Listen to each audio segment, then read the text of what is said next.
Motif kembalinya pasukan Belanda ke Indonesia pasca kemerdekaan Indonesia adalah menganggap setelah Jepang menyerah terhadap sekutu Indonesia dalam keadaan kosong atau vacuum power tanpa sepengetahuan Belanda, padahal Indonesia telah memproklamasikan kemerdekaan.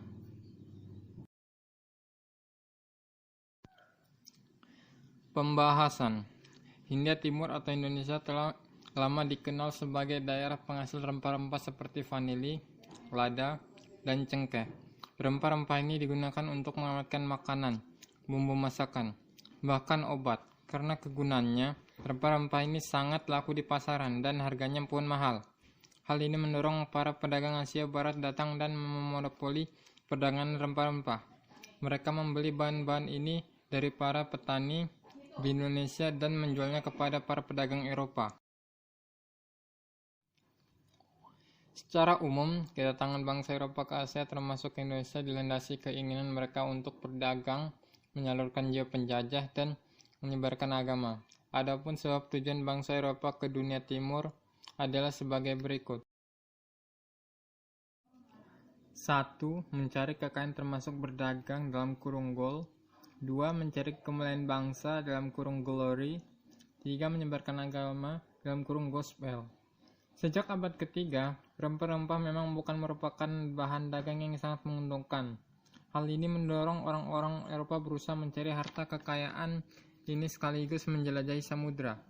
Ada awalnya tujuan kedatangan bangsa Eropa ke Indonesia hanya untuk membeli rempah-rempah dari para petani Indonesia. Namun, dengan semakin meningkatnya kebutuhan industri di Eropa akan rempah-rempah, mereka kemudian mengklaim daerah-daerah yang mereka kunjungi sebagai daerah kekuasaannya. Di tempat ini, bangsa Eropa memonopoli perdagangan rempah-rempah dan mengeruk kekayaan alam sebanyak mungkin. Dengan memonopoli perdagangan rempah-rempah, bangsa Eropa menjadi satu-satunya pembeli bahan-bahan ini. Akibatnya, harga bahan-bahan ini pun sangat ditentukan oleh mereka. Untuk memperoleh hak monopoli perdagangan ini, bangsa Eropa tidak jarang melakukan pemaksaan. Penguasaan sering dilakukan terhadap para penguasa selalu melalui suatu perjanjian yang umumnya menguntungkan bangsa Eropa. Adapun bangsa Eropa yang datang ke Indonesia antara lain bangsa Portugis, bangsa Spanyol, bangsa Inggris, dan yang terakhir adalah bangsa Belanda.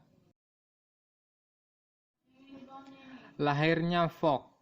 Untuk mengatasi persaingan antara pedagang Belanda sendiri, pada tanggal 20 Maret 1682, Belanda membentuk Fok (Verenigde Oostindische Compagnie) atau Persekutuan Dagang Hindia Timur atas usulan Johan van Oldenbarnevelt.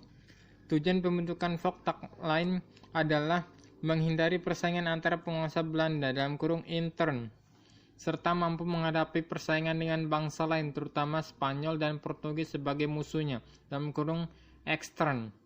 Fok dipimpin oleh De Heren Zouventeyn (Dewan 17) yang berkedudukan di Amsterdam oleh pemerintah Belanda.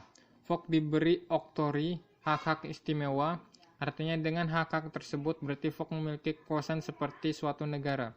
Mereka dapat bertindak bebas tanpa harus konsultasi terlebih dahulu dengan pemerintah Belanda di negeri induk.